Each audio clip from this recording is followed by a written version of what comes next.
जय श्री राम।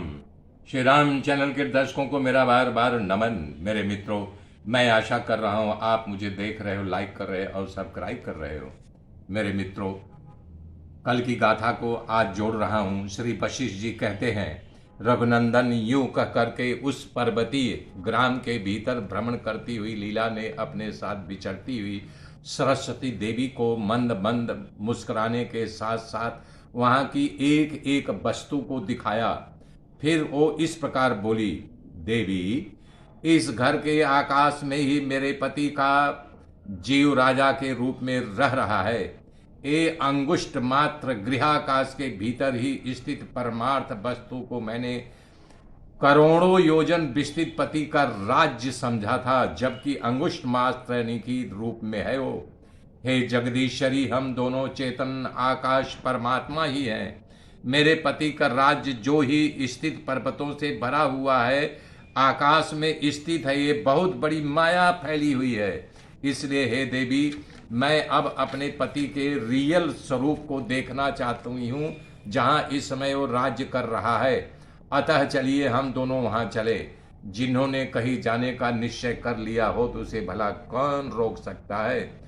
यूं कह करके लीला देवी ने देवी को प्रणाम किया और शीघ्र ही गृह मंडप में प्रवेश कर सरस्वती देवी के साथ वो आकाश में उड़ चली। भगवान विष्णु के अंग के समान कांति के समान नीले मेघ पथ को लांग करके वो प्रभह आदि 7 वायुओं को लोक में जा पहुंची। इसके बाद साधियों के मार्ग से ऊपर उठ करके सिद्धों की भूमि को भी लांग गई और स्वर्ग मंडल को भी लांग करके अत्यंत दूर जाने पर लीला को कुछ बोध हुआ। फिर उसने पीछे पर पार किया, तब आकाश का अवलोकन किया। आकाश को देखने के बाद उसे फिर वहां से नीचे देखने पर चंद्रमा, सूर्य, तारा आदि कुछ भी नहीं दिखाई दिए, केवल अंधकार ही अंधकार था। तब लीला ने पूछा, देवी बताओ, सूर्य आदि का तेज नीचे कहाँ चला गया? पत्थर के मध्य भाग की बात सुदृढ़ एवं घनीभूत होने के कारण मुट्ठी में कैसे ये समा जाए, ऐसा अंधकार कहाँ से आ गया? श्री सरस्वती देवी ने कहा, बेटी, तुम इतनी दूर आकाश मार्ग में आ गई हो कि यहाँ से सूर्य आदि तेज भी नहीं दिखाई देता है। लीला बोली, देवी, ये तो बड़े आश्चर्य की बात है। क्या हम दोनों आकाश मार्ग में इतनी दूर आ गई हैं जहाँ से नीचे सूर्य देव भी परमाणु के कण की भांति दिखाई भी नहीं दे रहे हैं?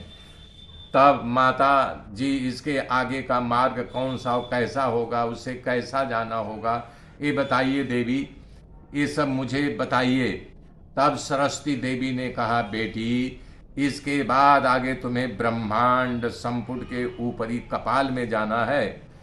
श्री वशिष्ठ जी कहते हैं, रघुनंदन, जैसे 2 भ्रमरियां पर्वत की चट्टान से बनी हुई घनीभूत मंडप वाली दीवार पर पहुंच जाएं, उसी प्रकार आपस में उपर्युक्त बातें करती हुई दोनों देवियां ब्रह्मांड के संपुट के ऊपरी वाले कपाल तक पहुंच गई।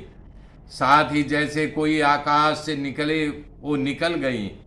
जो वहां से अनायासी बाहर निकल करके जो वस्तु सत्य के दृढ़ निश्चय से युक्त होती थी, वहां पर वो पहुंच गई और कह रही हैं, वहीं वज्र के समान ठोस जो भारी होता है उसे ठोस कहते हैं। इससे भी भिन्न कल्पित दीवार आदि वस्तु है, उससे मिथ्या तत्व बुद्धि से बाधित होती है।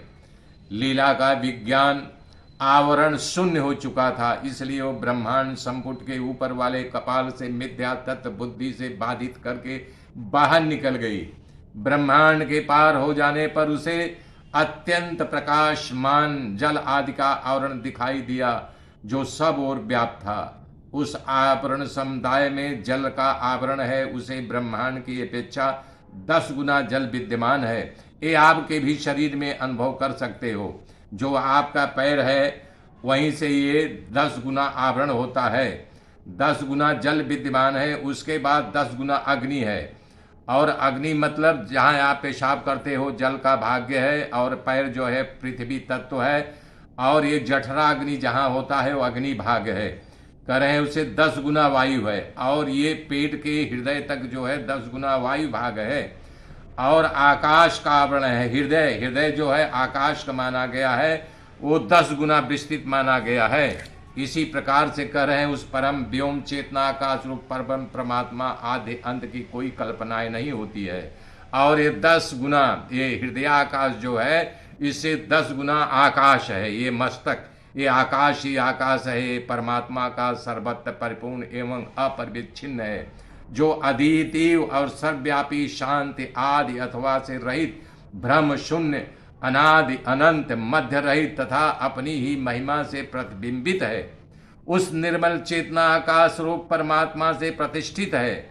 उस निर्मल चेतना के कारण स्वरूप परमात्मा में एक कल्प तक बड़े भारी वेग से ऊपर से नीचे की ओर पत्थर की शिला गिरती रहती है, और नीचे पक्षी राज गरुण भी अपना सारा बल लगा करके उड़े तो भी उसके बीच सबको मापने का सामर्थ्य वायु में भी नहीं है। तो भला बताओ हम में आप में कहाँ हो सकता है? इस सहयोग को हम पार ही नहीं पा सकते हैं। ईश्वरी की आखिरी सत्ता को कोई जान नहीं सकता है। मेरे मित्रों बने रहिए, आगे की गाथा कल जोड़ूंगा। तब तक के लिए जय श्री राम, जय श्री राम, जय श्री राम।